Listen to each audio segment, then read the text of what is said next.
Құрметті офицер мырзалар, түлектер, ата-аналар, қадірлі қонақтар. Бүгін біз Қостанай академиясында ішкі қызмет генерал-лейтенанты Шырақбек Қабылбайұлы Қабылбаевтың ескерткішін ашу рәсіміне жиналып тұрмыз.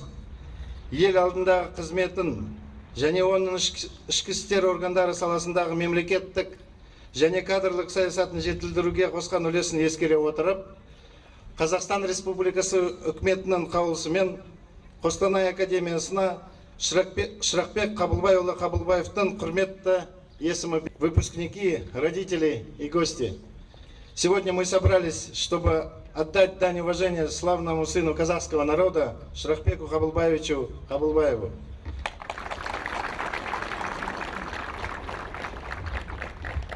Құрметті ардагерлер, әріптестер, және жаңа буын полиция мамандары, курсанттар. Елбасымыз Нұрсұлтан Әбішұлы Назарбаевтың ағымдағы жылдың 17 қаңтарындағы Қазақстан жолы 2050 бір мақсат, бір мүдде, бір болашақ Қазақстан халқына жолдауында қазақстандық патриоттыққа ерекше көңіл бөлді.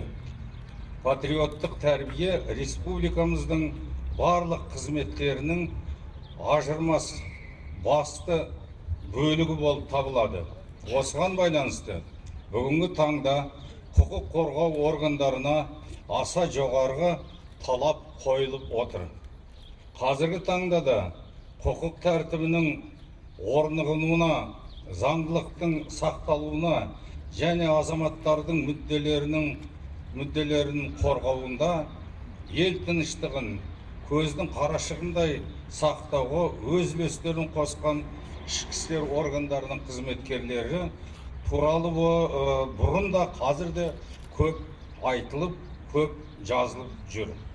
Сондай бір туар аға буындарымыздың бірі Қазақстан Республикасы ішкі істер министрінің генерал-лейтенанты Шырақбек Қабылбайұлының ішкі істер органдары қызметіне қосқан үлесі орасан зор.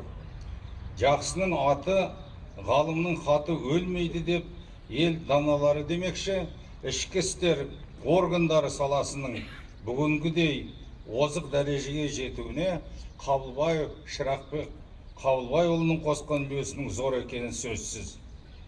Төзімділік пен қажырлықты талап ететін бұл салада қызмет ету өз жұмысының үддесінен шығу қайратты ер азаматтарымыз үшін де оңайға соқпасы анық. Жас мамандарға ұлағатты ұстаз бола білген Шырақбек Қабылбайұлының адамгершілік пен жанашырлық қасиеттеріне әрқашан тәнті едік. Жастардың жолы үлкен деп, тәжірибесі милицияның, полициясының қызметкері бар шеберлігін, бар білімін біздерге жеткізіп, өзінен кейін ізбасушы ретінде еш алаңдамай қалдырып кетті. Үлкенге аманат, кішіге өнеге тәріздес қағидаларға сүйене отырып, туған туыс, құрбы жолдас, әріптестер арасында серікше құрметке ие болған Шырақбек Қабылбайұлының артындағы ізін басып келе жатқан кіші буындарына өмірлік өсиеттерін мұра ретінде қалдырды. Уважаемые ветераны, коллеги, молодые полицейские курсанты, сегодня знаменательное событие в системе органов внутренних дел, поскольку одному из учебных заведений МВД Республики присвоено имя легендарного человека Қабылбаева Шырақбек Қабылбаевича. И Қабылбаев Шырақбек Қабылбаевич оставил светлый след в истории органов внутренних дел нашего государства. Учитывая его заслуги перед Родиной, вклад в реализацию кадровой и государственной политики в сфере внутренних дел и в целях увековечения памяти его имени, сегодня ваша академия носит имя Шырақбек Қабылбаевича Қабылбаева. Құрметті қауым, бүгін Шырақбек атамыздың туысқандарына мынандай ұлы қуанышты күн. Бүгін Шырақбек атамыздың ескерткіштің соның мұражайын Қостанай Ішкі істер академия ашып жатыр. Біздің атамыз мындай мемлекет қайраткердің ішінде ерекше адам еді. Адам өсігі мол, адал, парасат адам еді.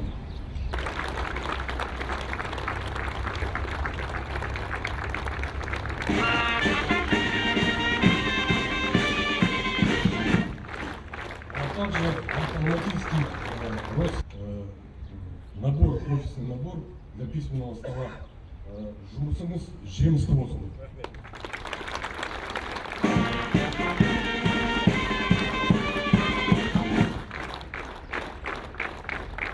Жасап отырғандарыңызға көп рахмет сіздерге. Мен Қабылбаев Шырақбек ағаны 2 рет көрдім. Біріншісі тірі кезінде көрдім, екіншісі өлгенде көрдім. Екінші көрдім 77 жылы Қабылбаев Шырақбек аға ауырып больницаға түсіпті. Мен осы бұрыннан танушы едім, бірақ больницаны киіп болғаннан кейін танымай қалдым. Балконның жанынан өтіп баратыр едім, осы реанимация жатыр екен. Кішкене жүрегі тәуір болған болу керек, балконға шығып отыр екен, бір уақытта өтіп баратыр, ай балақай бергенші деді. Барып едім, балам маған газет әкеп берші деді. Газетті алып келгенде мен таныдым. Аға, сіз Шырақбек аға емессіз ба дедім. Иә, Шырақбек ағамын. Соған екеуміз танысықта қалдық. Ол кісі Семей облысы Абыралы деген ауданда, Қайдар деген ауылда бір 10 шақырым жерде кішкентай ғана ауылда туған. 1900 жылы Абыралда мектеп құрылған екен. Ол кісі 8-ші жыл туған, 14-ші жылдары 1-ші классқа барып, 19-ші жылға дейін Қарашық деген жерде мектеп оқыпты. Сол мектепті жаулар өртеп жіберген екен. Содан 4 жылдай мектепсіз болған соң бұл кісі қалаға кетіп, педучилище ары қарай кеткен екен. Мен бұның биографиясымен танысқан себебім, жаңа өлгенде танысты дегенім, 1959 жылы 1 августте Теміртау процесі болған. Ол кісінің өмірбаянында бірнеше жыл белгісіз тұр. 59 жылы министрліктен кетті дейді, 67 қайтадан министр болады. Оны мұна оқушылар, студенттер түсінбей қалуы мүмкін. Сонда қысқасы айтайын. Мен архивке бардым, республикалық архивке. 1959 жылы 1 августта Теміртауда болған көтерілістің себебін дейші деп. Барсам, маған бермейді. 4 жерді ұсаты керек дейді. Жоғарғы сот 4-ші көн ба. Мен үшеуінен алдым, жоғарғы сот бермей қойды маған. Профессорлық оқытушы құрам және тыңдаушылар. Мемлекет және қоғам қайраткері, ішкі істер генерал-лейтенанты Шырақбек Қабылбаевтың елеулі еңбегі, қызметі мен оның ішкі істер органдарында саласындағы мемлекеттік және кадрлық саясат жетілуге қосқан және ел алдында үлесін ескере отырып, 2014 жылғы 9 желтоқсанда Қазақстан Республикасы үкіметінің қаулысымен мәңгі есте қалдыру мақсатында Ішкі істер министрлігі Қостанай академиясына генералдың есімі берілді. Алаштың аяулы азаматы қиын қызметтің ауыртпалығын абыроймен арқалап өткен. Отанның нағыз жанашыры, ағалық қамқорлығы, ұлт жанды азаматқа үлкен құрмет ретінде біз академия ұжымы және ішкі істер министрлігінің қолдауымен ескерткіш орнатып отырмыз. Осы күні академияда тәрбиеленіп, білімін арналып жатқан әр тыңдаушы, профессорлық оқытушылар құрамы, қызметкерлер, болашақ офицерлер, отаны, туған жер үшін қызметтік борыштарын мүлтіксіз орындаған азамат Шырақбек Қабылбаевтың іс тәжірибесін үлгі-өнеге тұтары анық. Себебі генерал-лейтенанттың өмір жолы, отанға адал қызметі, кәсіби тәжірибесі мен нақты істерінің Қазақстанның құқықтық және демократиялық даму барысында алар өз орны мен түрі бар екені бәрімізге айқын. Болашақ тәртіп сақшыларының санасына туған жеріңді қастерле, оның отына күй деген ұғымды сіңіріп, әр азаматтың туған жерін көзінің қарашығындай сақтай білуге тиіс екенін түсіндіру біздің парызымыз. Ел қамын ойлаған тұлғалардың бірі Шырақбек Қабылбаевтың кейінгі ұрпаққа үлгілі іс қалдырған үлгі ету де біздің борышымыз. Өнегелісіміз жүзеге аса берсін. Осындай сәтте елбасы, Қазақстан Республикасының президенті Нұрсұлтан Әбішұлы Назарбаевтың тәуелсіздік туын тігуге қаншалықты қажыр қайрат керек болса, оны құлатпай сақтап қалуға соншалықты қажыр қайрат керек. Яғни елімізге бойына ата-бабамыздың ел мен жерге деген сүйіспеншілік қасиет дарыған, егеменді елімізге аянбай қызмет ететін, ой өрісі кең, алғырда, жүректі, сауатты да салауатты азаматтар қажет деген сөзі ойымызға түседі. Мен Шырақбек Қабылбаев атындағы академия тыңдаушыларының тәуелсіздік мұратына адал болатынына, табыстар жолында жалғастыратынына сенімдімін.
Деятельность, активное участие в оказании помощи при сооружении памятника при Костанайской академии МВД совершить сегодняшнее такое событие.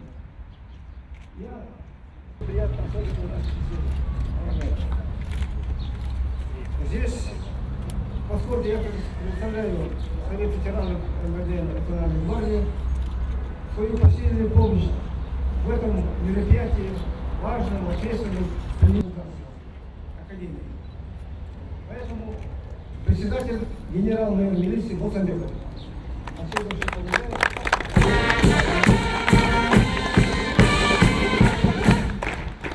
Уважаемые, я обращаюсь к слушателям. Для вас вот достойный пример служения Родине, казахстанский патриотизм. Вы носите имя Академии Шарипбек Қабылбаева. Поэтому вас будут называть теперь Қабылбаевцы или выпускниками. Аралап қалай жүрдің гәміні қатта, қосалып айдың гүлін ай, қабылып аттымы гәк-гәгәгәгәгәй. Айталмай гәк-гүлімді ешбір адам, Амырлап қолыр қаздай, баяулаттымы гәк-гәгәгәгәй.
Gaga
біздің ағайындары.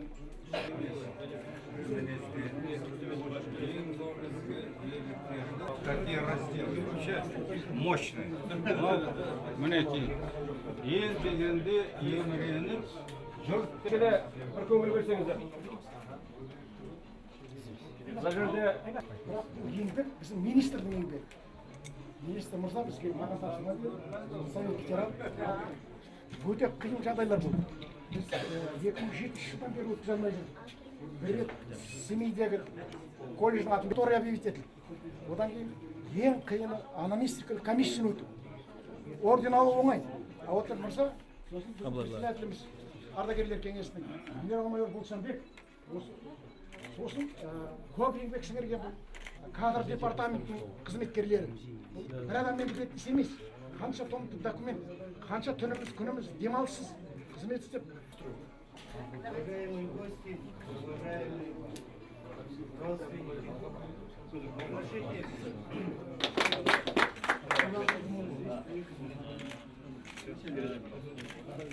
құрметті әріптестер, келесі сөзге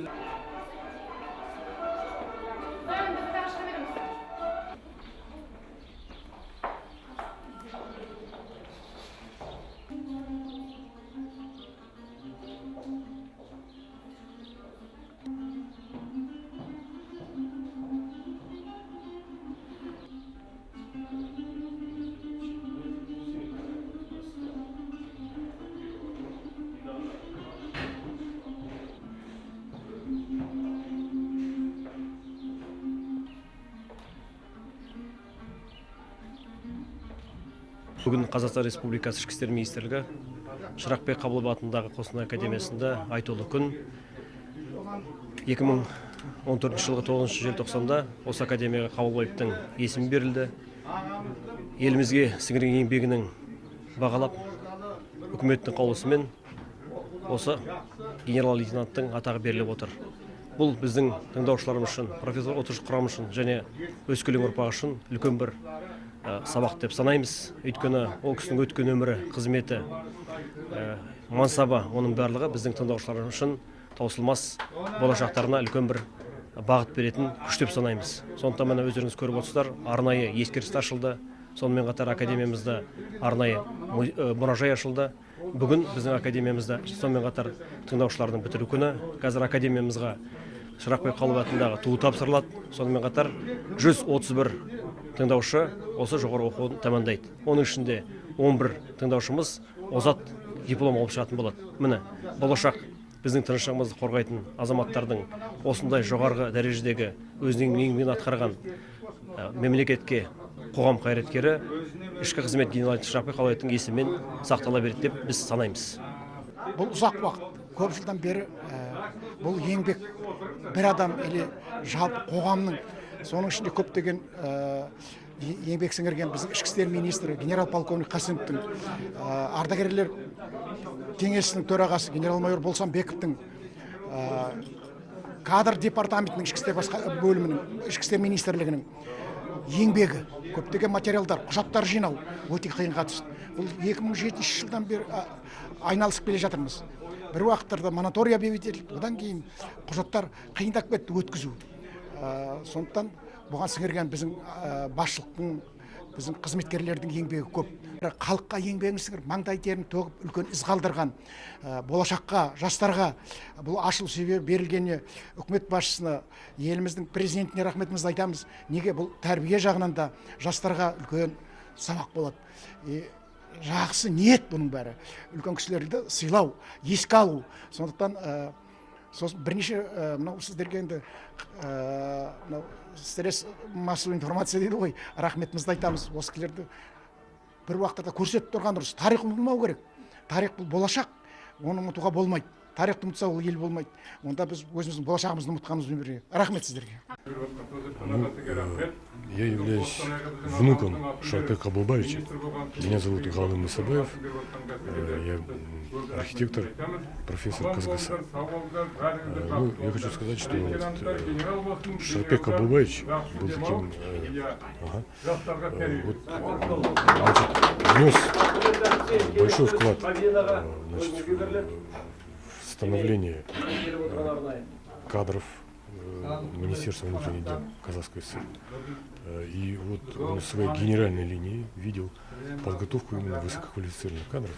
И поэтому помимо вот этих всех вопросов насущных, которые были по материально-техническому снабжению МВД, социальной сфере, но все-таки он своей, как педагог в душе, такой педагог с большой буквы, он рассматривал именно генеральную линию своей деятельности как министра внутренних дел.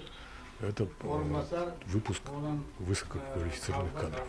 Потому что действительно в Казахстане не хватало вот именно вот образованных работников милиции. И поэтому он в 50-е годы по его инициативе открывается средняя школа милиции в городе Алмата, а затем в конце 60-х годов он лично полтора или около 2 лет был в ожидании, когда его примет председатель Совета министров СССР Косыгин, и он ему дал буквально 15 минут на то, чтобы с ним переговорить. Ну, они поговорили где-то час с лишним. За это время он успел всесторонне обосновать необходимость создания в Казахстане Карагандинской школы милиции МВД СССР. И причем он это обосновал, здесь не просто была подготовка, были квалифицированные кадры юридические. И, соответственно, почему в Караганде? Потому что там была база гражданской обороны. А в Кустанае в 1971 году его приказом создается школа начальной подготовки для органов и кадров внутренних дел, которая дальше развивалась и вот, соответственно, потом преобразовалась в юридический институт, а затем вот развилась в нынешнюю Кустанайскую академию МВД СССР.